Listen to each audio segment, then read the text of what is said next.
Hi guys, welcome back. I wanted to talk to you guys today about my Ruger 5.56 MPR. Okay, that's these rifles right here. Basically, I got this rifle for about $620. Actually, it was exactly $620 from Sportsman Outdoor. Okay, the MPR price on it is a lot higher. I think it's like somewhere like around $900, but Sportsman Outdoor has been selling it for $620. I think at one point it went up a little bit to $640, but then it came back down. So I think this is a great deal. It's such a great deal. Basically, I got two of them. Okay? And what I do is I have, one set up with a red dot, and one set up with a 1:8 variable scope. Okay. So there's very few guns that I have two exact copies of.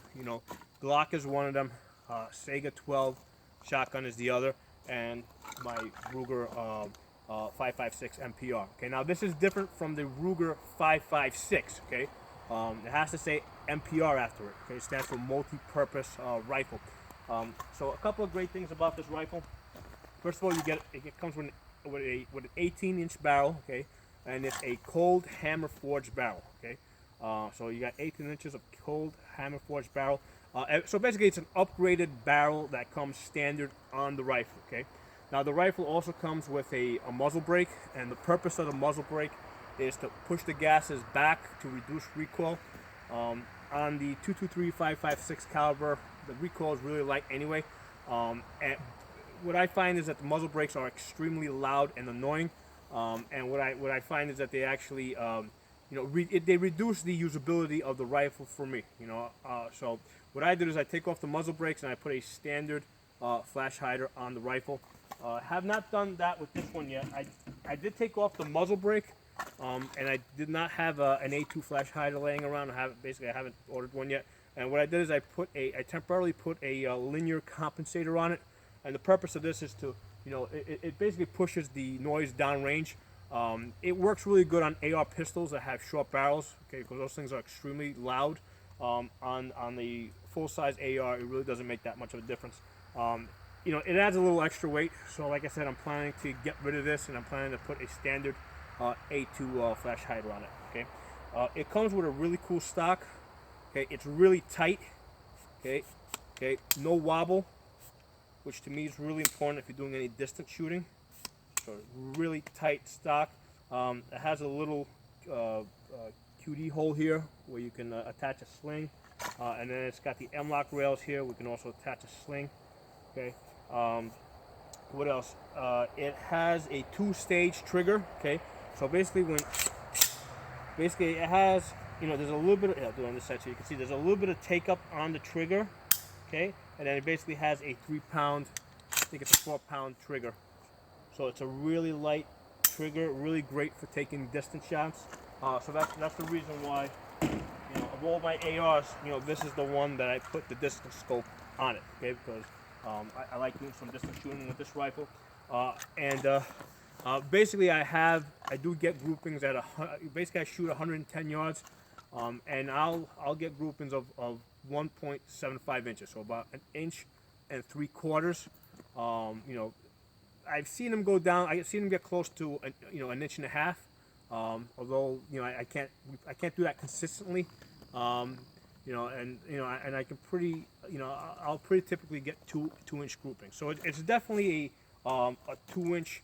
I get these numbers at 110 yards. So at 100 yards, you'll easily get within 2 inches if your shooting fundamentals are good. Okay, if you're basically, if you know how to do distance shooting, you'll definitely get those 2-inch groupings, and you'll definitely do better. Okay, with some practice. Okay.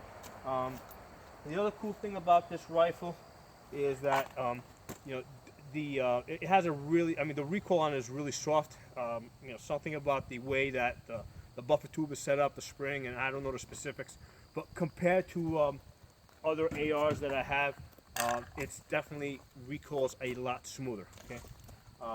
One thing I will go back and say about that light trigger, if you were planning to buy another AR and put an aftermarket trigger on it, this is probably you'll probably get a much better value out of this because a lot of those aftermarket triggers, I mean, they cost upwards of $100. Sometimes they can cost $200.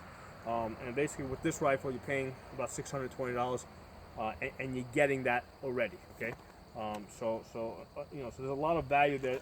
My only issue with the light triggers is I do a lot of winter shooting. I shoot when it's below freezing. I mean, last winter at one point it was like -4 degrees outside, and I was still outside training. And and when it's that cold, basically you have to use thick insulated gloves. And what I find is with the light triggers, you can accidentally set off the rifle. So I don't use light triggers if I'm using insulated gloves. With standard AR triggers, okay, like I have on my Smith & Wesson and on my Colt, even with the thick insulated gloves, you can still feel that trigger. Okay, so there's no chance you're gonna, if you're careful, you're gonna accidentally fire the rifle. Okay, so that's one of the things with this rifle. I mean, if I had to, I mean, I don't have any negatives at all on it. If I had to say, one negative, and it's not a negative, it's a positive. They give you a really light, great trigger for distance shooting. But that's the thing. It's geared towards distance shooting. It's if you are one of those people that shoots in sub-freezing weather with thick insulated gloves, it's probably not going to work very well for you. So basically, you just use a cheaper AR, or use another, or use the Colt, or use the Smith & Wesson, or something else. Okay. So those are my thoughts on this Ruger 5.56 MPR. Now, just so you guys know, I don't get any benefit. I'm not promoting it. I'm telling you, just it's a great rifle. I don't get it. The companies don't know who I am. I'm basically a small-time firearms instructor. I do recommend this to a lot of my students as a great rifle, but I don't get any discounts or I don't get anything from any of these companies for promoting these various guns. Okay, so if I thought it was a crappy rifle, I'd tell you it was a crappy rifle. If I thought it was like in the middle, I'd tell you it was in the middle. But I think for $620, it is a really, really great rifle. Okay, now to me, what makes a great rifle is also relative to what you're paying for it. If I was paying, let's say, $1,500 for this, then I would be like, yeah, I mean, you get some benefit out of it, but I don't know if it's worth, paying twice the price. So that's why, for $620, you're getting a great rifle. Anyway, those are my thoughts. I'll see you guys next time.